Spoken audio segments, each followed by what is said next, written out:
terms of organizational support? Is there a reach out that we can get to? Is there supports that we have that are structured, that are meaningful, and that have impact? Well, I have two people with me today from Ireland, and they're going to talk about the Lighthouse Charity. I've got Mary Grady, and she's the Lighthouse Charity Partnership Manager for the Ireland East region. And I've got Alan Worrall, who's the Health and Safety Manager for Walls Construction, a leading construction company in Ireland. And he's also the Vice Chair of the Lighthouse Club Committee in Ireland. And I'm really appreciative of their time because we've had so many calls in the past and comments about people struggling with regards to their health and mental health. And if anything comes up today that is a trigger for you, we will have links at the end of the show where you can get support in terms of anything that might be of trigger. Alan and Mary, welcome to the show. I'm delighted to have you. Thanks for having us, Gavin. We got there eventually with a few technical issues, but like anything else, you figure it out.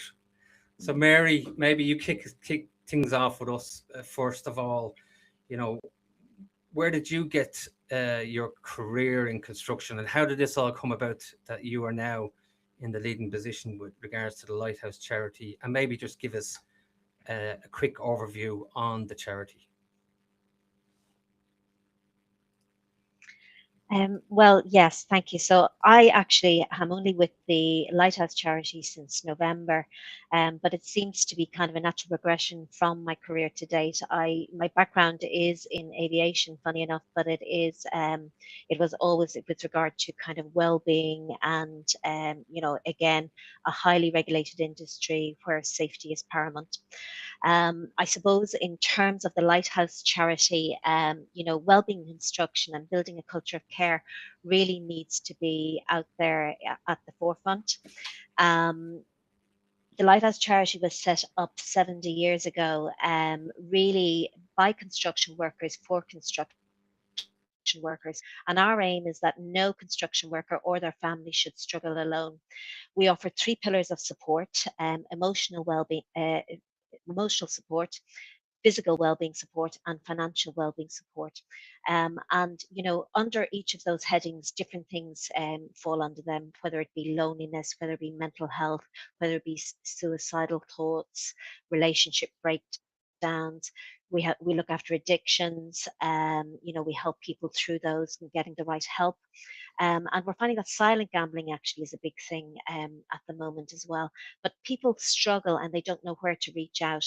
And in fact, out of all calls to our charity lines and our web chats last year, 55% of them referred to financial struggles. So we have helped with light bills, we've helped with rent arrears, we've helped with food shops, and I've lots of statistics around that.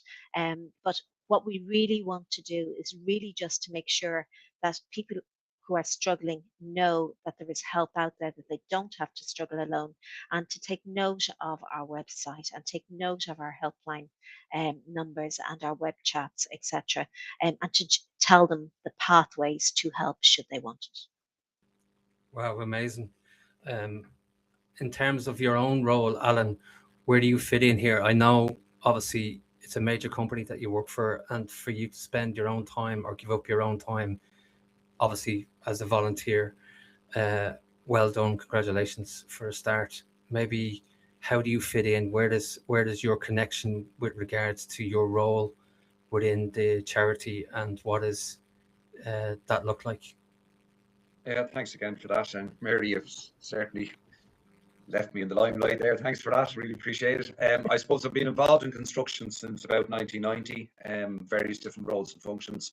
I moved into the health and safety role or function with Walls in April 2003. I had worked with the company for a number of years prior to that, but moved into the health and safety role in 2003. I suppose the first 16 years I would have been site-based, so dealing with the usual day-to-day stuff on site.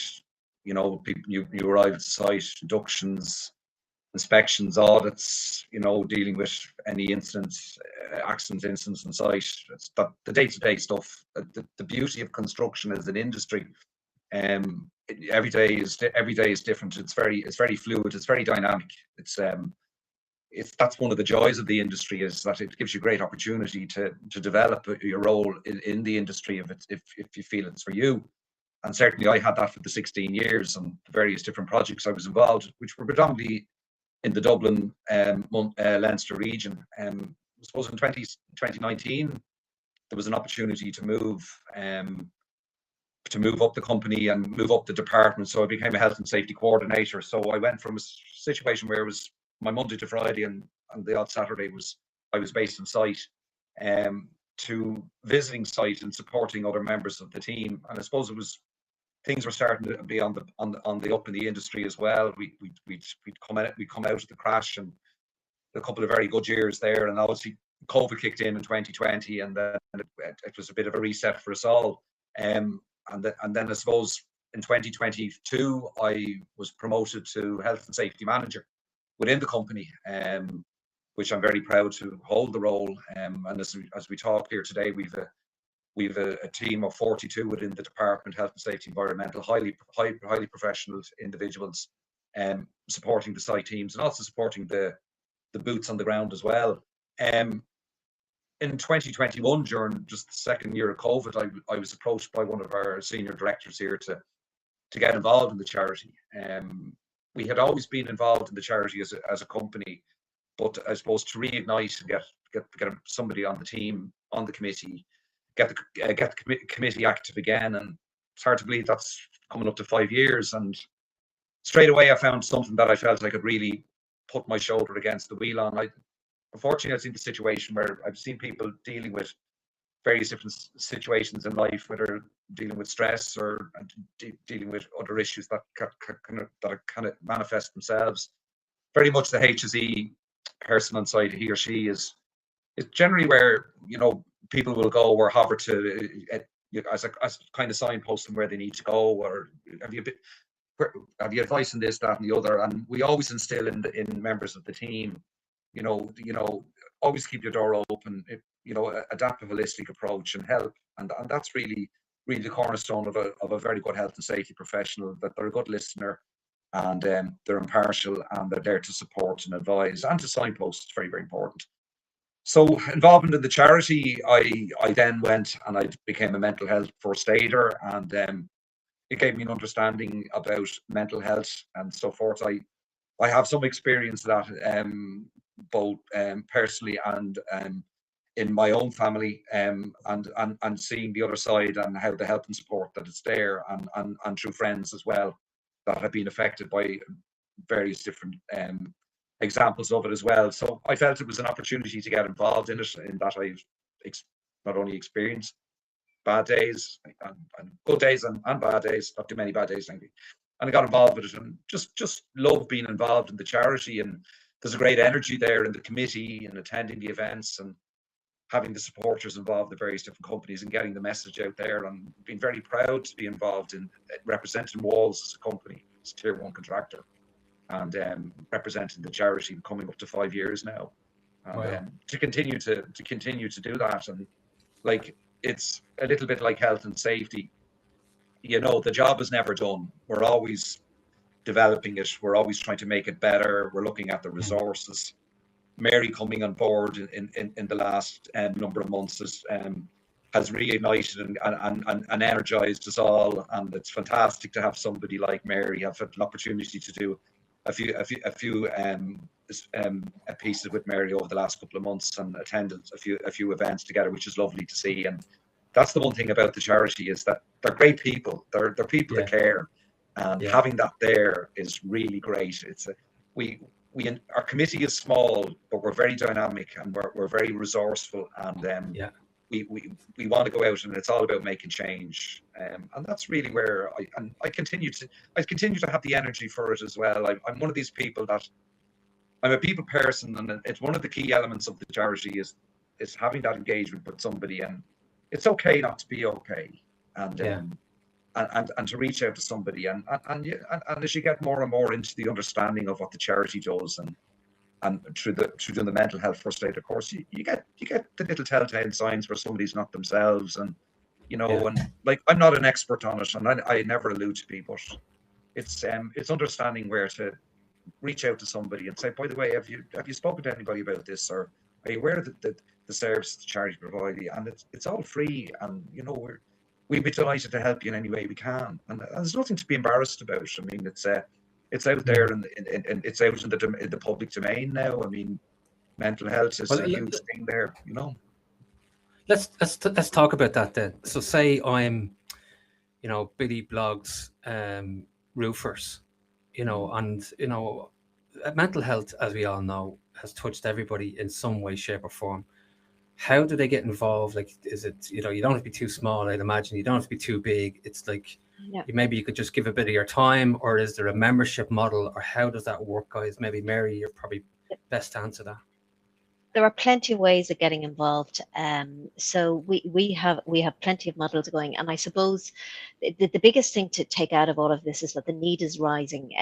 Like 20 over in the first quarter of this year, there was an increase of 25% of families reaching out for help, and 44% uplift in terms of the counselling sessions that we delivered. And to do this, we need basically to know that there is money coming in so that we can actually deliver those services. Yeah. And we've been very, very lucky. People support us in various ways. There are some companies, large or small, and they will give us, an annual pledge, for example. Okay. Now, that annual pledge can be any amount. We never fix an amount on it. Some give it in the hundreds, some give it in the thousands, and that's okay. But what the annual pledge allows us to do is it allows us to plan and budget for the services that we can give over the following year. So that is always very welcome. And then there are companies, and they arrange lighthouse days for us. So individual fundraisers, and those fundraisers will, uh, bring in some money to us as well. It's our 70th anniversary this year, so we're using that as a platform to raise awareness, which is fantastic. Today, actually, in the Phoenix Park, there are several companies who have teams running in the staff relay series, and are raising funds for us that way. And others, there's golf classics going on with other companies, and all sorts of different things. So they're all very, very welcome. So that's really kind of how the money comes in. People donate, they do fundraisers, and they support our events. And I know that we'll be talking a little bit later on about the major event here in Ireland, which the committee organised, which is our summer lunch on the 12th Mm. of June. So these really, really do support everything we do. But I suppose the key thing really is that um, just to make sure that people are aware we are there. We have our Make It Visible van that goes round on site. And that's where two construction workers go round and they talk about their lived experiences. And it can be very impactful. And the themes of each visit is it really does depend on the lived experience for those on the van on that day. So some will deal with themes of financial struggle, some will be about physical struggles, and some will be about emotional struggles and self harm, suicide, mental health. I mean, we really do need to be kind of getting it out there that your mental health really is just like your physical health. Sometimes it's good and sometimes it's not. And we just really have to look after it. And we're very proud of the fact that actually we've trained over 4,000 mental health first aiders last year who are out in our construction community and they are watching for the signs. We do mental health awareness courses and suicide awareness courses. Sadly, even today, there are two construction workers every week across Ireland and the UK that are taking their life by suicide. And that's not just a statistic. That's they're real people we're talking about. That has an impact on the people that they work with. It has an impact on their families and their communities, whether it's a Gaelic club or a darts club or karate or whatever it is. It all has a really kind of a ripple effect on a lot of people. So these are the types of things that we're dealing with every day, and these are the type of things that we're trying to fund. We will always lead with the services. You do not have to pay anything to get our services. You just have to reach out and ask for it. We have a helpline. It's 1-800-939-122. That will be available at the end of the podcast, I know. And we also have a web chat. Now, the web chat is wonderful because we can do everything we can on the 24/7 helpline, on the 24/7 web chat, and we can cope with over 100 languages. I think it's 120 languages. So we will have somebody talking to you in your own native tongue there. Now, I'm not saying that person that's looking after you will be speaking Turkish or Ukrainian or German or whatever it is, but we're using the technology to translate. It's not a bot, it's a real person, and we will help you in any way we can. We want to get to people before really they're at that crisis stage. And, that's why we go around and we raise awareness. I always feel that if we tell people about the services and if they've had a chance to avail of them, they know what we do and they will be our biggest evangelists and advocates. And that really helps us keep the charity going. Brilliant. The statistic is sticking in my head, obviously, of the people that are doing it every year or every week. And they're the ones you know about, but there's also the undocumented people that we don't know about. So the figure more than likely is higher than that without obviously having the proof. And this is something that's come across in the podcast, is that, because it was at the weekend, there was no construction work and they were at home, that doesn't mean to say it wasn't, Yeah, part of it's the same it's shocking. statistic. We had one of my colleagues in the UK was sitting in a room with 24 apprentices really recently, and he did ask the question, has anybody here been touched by suicide? And all but 4 raised their hand. That's just 24 young people. Yeah. So it is quite shocking.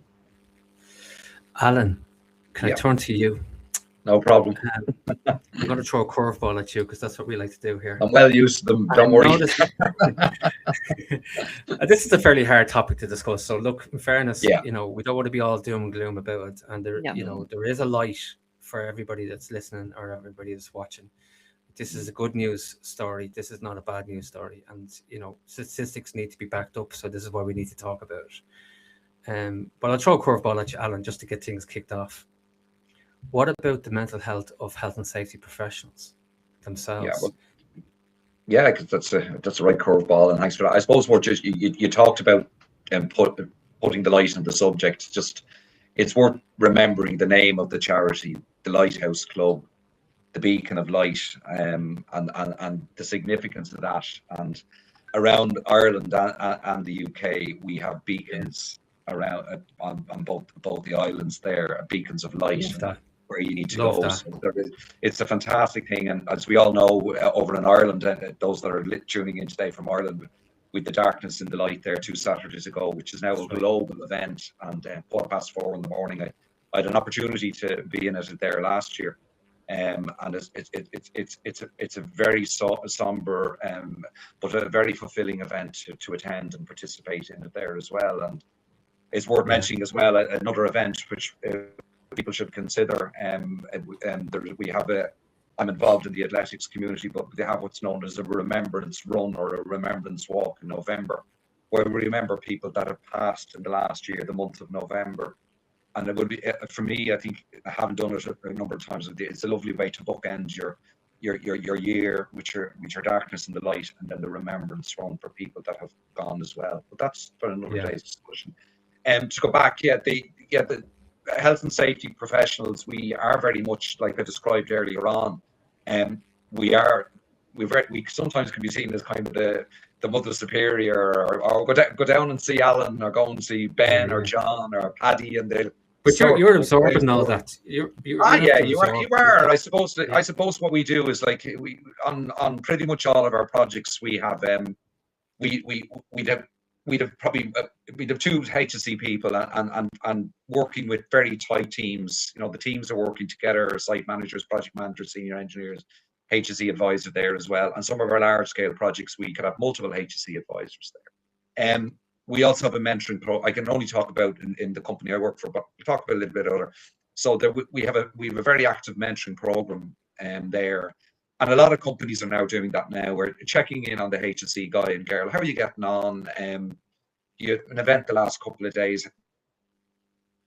I'll drop down and have a cup of coffee. How are you feeling? So forth. Because you always have that situation after particularly a significant event where, you have this awful empty feeling within you.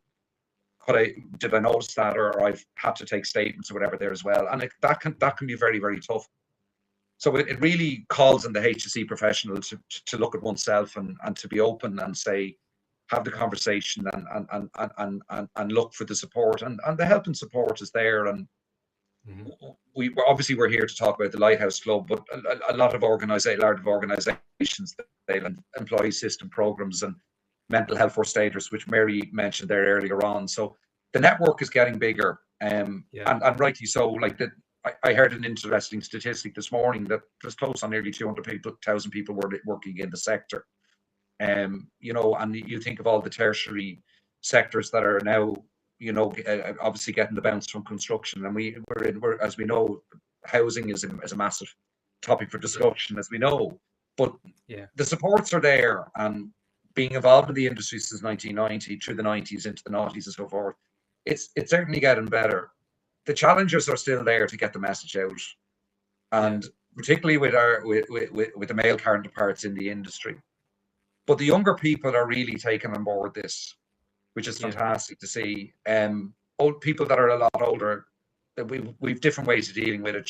Some people, there's various different things that people do. I know certainly in the case of myself, my release from stress is to go out for a run. That's some people like music or play an instrument or whatever, and some people cycle. But for me, a run clears a lot of stuff and so forth. But I'm very lucky that I have a fantastic network around me in the company in Walls, and I've friends and family and friends that are very supportive there as well. So it's to be looking at that as well. And as I said earlier on, if somebody's not themselves, the life and soul there, and one of the days you go in there, they're not, and whether they're HSE person or an engineer, just how are you getting on? How was the weekend? And having the chat and the conversation, because people generally, if they will open up, and it's just asking, it's just affording the time. And I always say, if you think somebody is in that space, say, let's go outside and grab a coffee outside, or a quiet place, and get away from all the noise. And we very much live in a world where we're surrounded by messaging and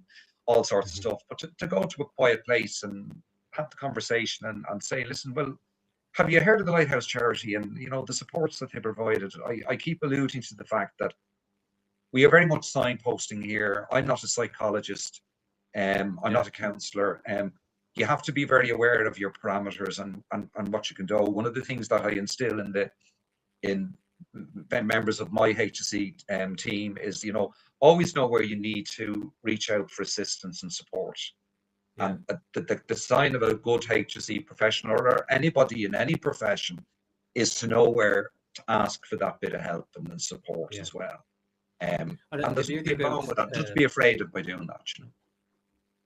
Sorry for the cut across you, Alan. But the beauty about the Lighthouse Charity is that it's construction focused. Yes. And it needs to be said, with all due respect to all of the other charities, and just not to say there's anything wrong with any of those charities, not at all. But when you're talking the language of construction, there's a kind of a language of construction that you need to talk. There's a certain way people talk within the construction sector, as you know, and they want to talk to somebody at that sort of tone and that sort of understanding and empathy.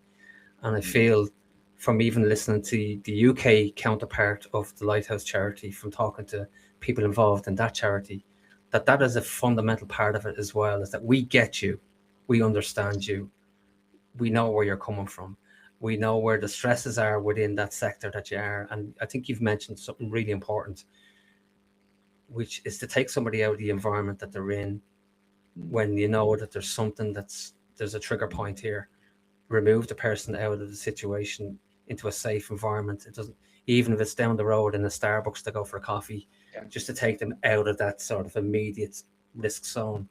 It's a beautiful way you put it. I suppose you've mentioned one or two things. Is there, as an employer, is there something other? Is there kind of trigger points that I need to be aware of, to need to focus in and go, hold on a minute, there's an issue here? Is there any sort of key areas that you can give us? Yeah, I suppose it probably goes back to the mental health first aider, and the importance of having that training done. And I suppose there's a lot of focus now on psychosocial risks. At a recent conference in Crow Park, there's discussions about psychosocial risk, stress, and everything goes with it there as well there too. So looking at that, and the duty on the employer to look at this, and the duties of the employee to seek assistance there as well, is really, really important. The one thing that I would say, Mary alluded to about the van, the van is like the lighthouse, the beacon.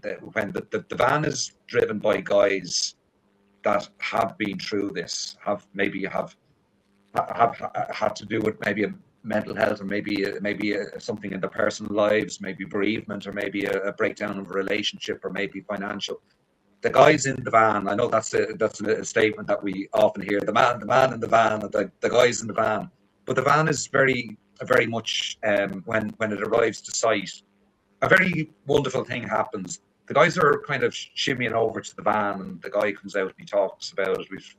We've one particular guy who drives the van over the UK, Andy Bishop, or Bish. He's fantastic, a larger than life character.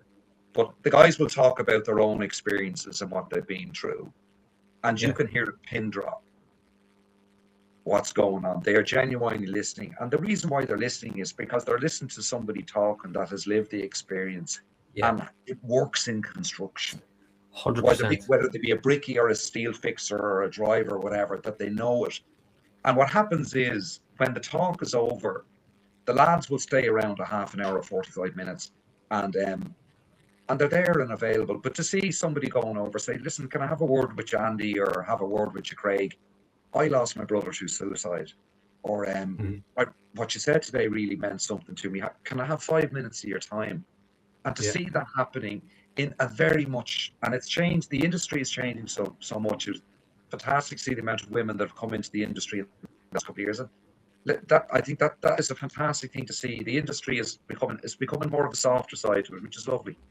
But to see grown men, burly men, going up and saying and talking about suicide or bereavement with these guys, and seeing the appreciation there by somebody listening, is a fantastic thing. And those guys will go back there and they'll share their experiences talking to the others, and and that's opened a line of conversation. And you can have all the books, and you can have all the information out there as well, but the spoken word and the communication, it's so important. And we've kind of lost that, I think, in a lot of things, the way we live our lives daily. Having the art of conversation. And I know I had an opportunity when myself and Mary, we were at events, and I've introduced Mary to people, and to see that lovely art of conversation and the introduction, it just means much. And people feel special when you remember their name, or you introduce them to somebody. And we need to do more of that as people of the world, not just on this platform here today. And do you know the thing, Alan? Do you know the thing that gets me when you're talking is you're operating in a very large scale tier 1 company, construction company. Everything you've said has nothing got to do with major money and effort in order to achieve. Like, that's the key thing here. That this is an open access, open source dialogue arrangement where communication is key, where you have the skill set and the training, albeit at a very fundamental level or basic level, that you can identify that person looks like they're isolated, that person hasn't talked in the last couple of hours, that person's kind of gone in on themselves, that person is staring in ways that kind of lets me believe, like, and don't be afraid to be the one that just goes, oh, look, I'll leave him alone, he's probably just having a bad day. Go over and have a chat with him or her and say, look, how are you getting on? What's the crack? The Irish are great. What's the crack? What's the crack? And I'm trying to explain that to somebody that's not from Ireland, because there's different connotations around the world.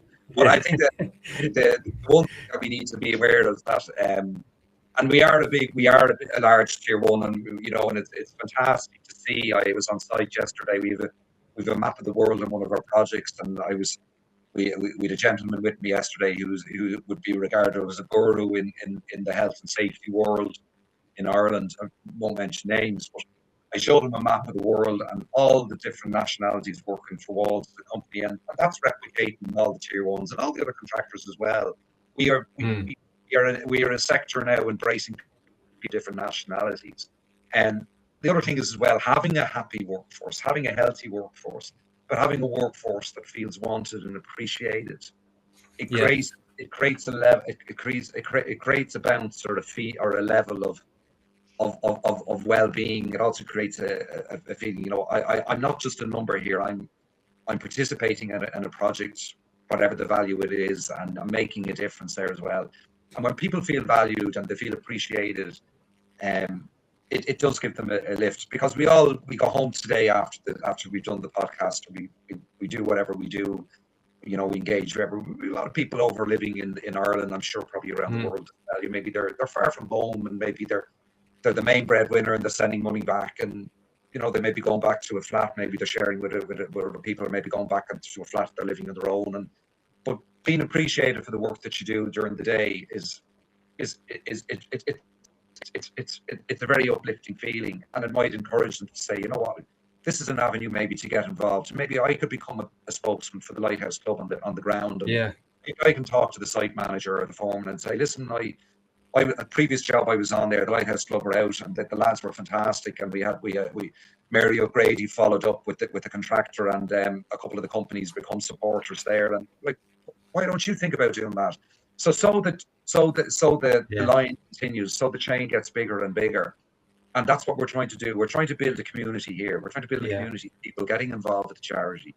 We still get people, and I'm sure Mary will support me, we still get people, I've never heard of the Lighthouse Charity. And I say, you work in construction? Yeah, but the more people that talk about it, and we talk a little bit in a few minutes about our fantastic big event on 12th of June. Yeah. It's all about getting it out there, and all about making people realise that it's an organisation that has a genuine value. It's an organisation that genuinely cares. It's an organisation that's for construction workers. It's not for that sector.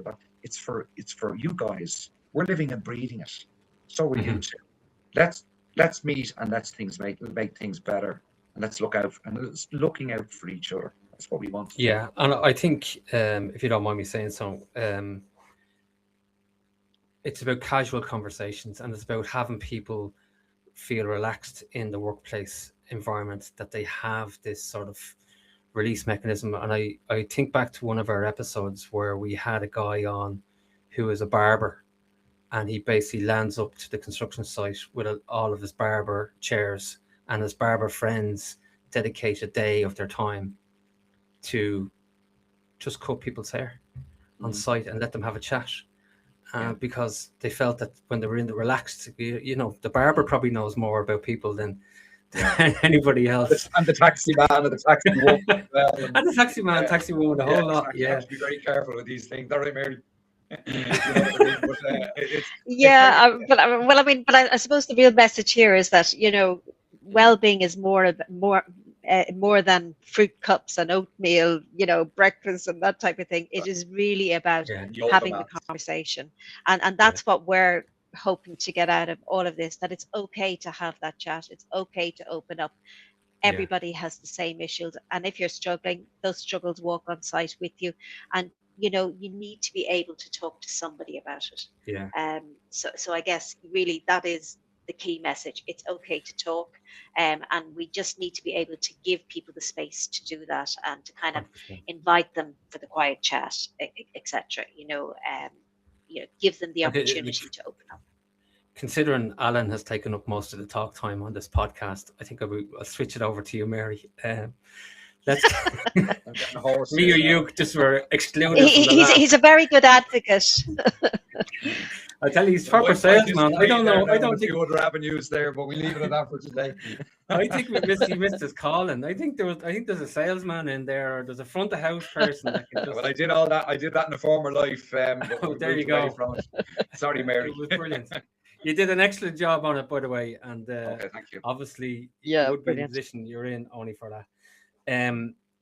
Serious topic. We need to get minds, hearts, and wallets, if you have them, on the day, focused on 12th of June this year in Dublin, Ireland. Obviously, we've an international audience, and we're not expecting everybody to fly in.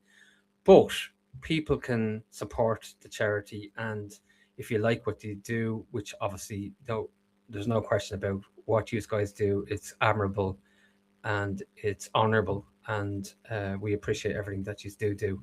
Mary, what's the event about? How does it people get involved? What can we do? Well, the event really is about getting people together to network and talk and and talk about their experiences, etc.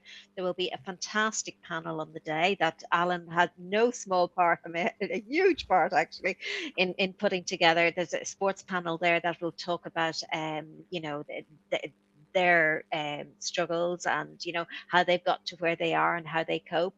We will have people who will talk about their lived experience having reached out to the lighthouse for help in the past and the impact that it's had on their life. So we will have those. We have Ivan Yates emceeing the event on the day, and he's always a bit of a character, so that should be good as well. And we have some great entertainment coming up there as well. And there are lots of ways you can support it, even if you can't attend the event. You can purchase a banner for the event, advertising your company. You can bid on the auction items. Where this year, for the first time, we're actually having auction items um, available online that people can bid for, even in advance of the event taking place. So there's lots of different ways that you can support the event, and all support is really, really greatly appreciated.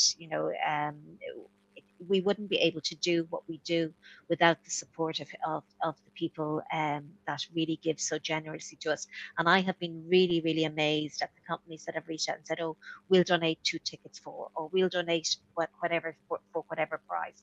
I mean, it's been incredible. I mean, the Irish people have always been great about, supporting events. We see it with the FTT brothers running around Ireland at the moment. Like, the support in within Irish people to support people who need it is just incredible. We just have that empathy, for other people, and we're very grateful for that. We really recognise that, and we're hoping that people will support the event. Ticket sales are going well, but the more the merrier. Brilliant. I And just you going to don't have reiterate. to, as you say yourself, you don't have to attend in order Mm. to fund or give some funding. You can go online onto, is it lighthouse.ie or what's the website? It's lighthousecharity.org. .org. And if you Okay. go into the events tab, you will get into the summer lunch there. And very shortly, we have a lovely lady who helps coordinate things, Iris from Penny Pop, and she will be putting out details on the auction on how to bid on that. So they will be coming out shortly. So we're hoping that people will get on board with that as well. And what about Just wanted to mention volunteers? If people just want to volunteer sorry. their time, Alan. Sorry, apologies. Yeah, you're all right. You're all right. No, just I suppose just the details. It's Friday, the 12th of June, in the Round Room in the Mansion House, the historic Round Room. Where we've been given permission by the Lord Mayor of Dublin to park the Make It Visible van outside the Lord Mayor's residence as well. So that is very much a beacon as you walk down. It's a fantastic Wow. afternoon, as Mary has. She said everything pretty much you want to say about it, and the last number of years we've been blessed with fantastic weather. It'll be Mary's first time to attend the event this year. There's a lovely vibe in the room, and the underlying message there. It's okay not to feel okay. Support and getting it out there. So I said, we've very limited tickets left. It's fantastic, but we'd love to get as many bids as we can for the auction, the online auction. Yeah, so if you're international guys, like there's a good Irish contingency across the world as well. You don't have to be Irish to get involved here, but there's some fantastic auction prizes there. But that's irrelevant. You're making a great impact into people's lives, and these guys are doing an amazing job in their own right. They're giving up their own time and effort, and it's for a great cause. This is one of the biggest risks, if not one of the biggest risks in construction, and it's not getting better. But people like the Lighthouse Charity and what they do are putting in measures to try and break the mold and to make the change, and for us to turn around as individuals, as Alan said, and look at each other and say, look, you're all right. Do you need a chat? Do we need to go for have a cup of coffee? That in itself is a major intervention. We're not asking you to be medical experts and to be psychiatrists or anything else. We're just asking you to be one as a co-worker or as somebody that's on a construction site. It doesn't matter if it's not one of your own workers. It could be with another contractor. It could be anyone. It could be the architect. It could be the client. Yeah. But look for the signs. If you see it, maybe just reach out to them, have a quiet chat, a discreet chat with them. But for you as an employer, if you're listening to this, 100%, please get involved, get in touch, reach out to these guys, have it as part of your induction process, that there's a number there that they can ring as part of your health and well-being program for bringing new people on board, so that they know that they have this outreach. And I think that's one of the big takeaways for me, is that maybe we don't have that as a sort of a mechanism to say to people, boy, here's the job, here's the function, here's the competency required. But hey, here's the thing about you. Here's what you need to be aware of if you have bad days, or if you're going to have a bad day, or if you have issues that affect your performance. These are areas that you can look into in order to get support. Mary and Alan, I want to thank you very much for your time and your patience. And I wish you the very best and success on the 12th of June. We're going to put all the show notes and links and all that kind of stuff into the comments. So anybody that wants to donate or wants to get involved, we'll have the links included.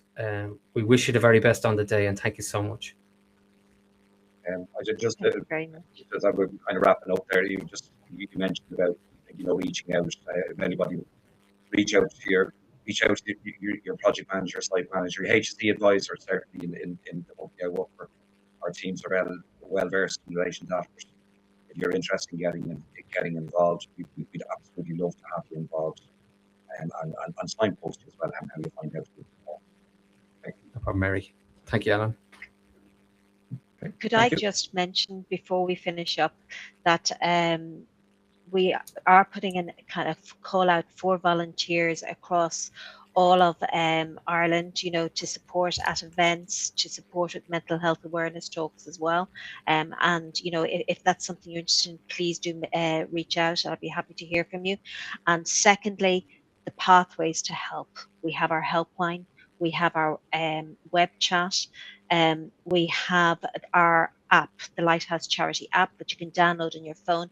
Everybody has a smartphone now, so you have access to the web chat, you have access to apps, etc. They're all available, so please use them. We also have our Lighthouse beacons. These are not lighthouse organisations, but they're organisations that we partner with here in Ireland and in the UK. So for example, I know at the 40-foot we have the Blue Balls Club, where they go for a swim on a particular night at 7 o'clock. People can just turn up. But we've all sorts of other meetings and organisations that we partner with across Ireland and UK if you're away from home and need support. And I just really wanted to kind of put it out there that there are lots of ways to get help. And if something that we've spoken about today has triggered you, or you feel you need support, please reach out. Our helpline number is 1-800-939-122. Our web chat is available, and we also have a text hard hat service to 50808, where you can text that you need some support, and we will arrange a call back to you. So that's really, I just wanted to make sure everybody knew how to access the support they might need. Fantastic, guys. The very best of luck, and we'd love to have you on the show again, maybe next year, just to drive another promotion for this very, very important event. Thank you very much for joining us.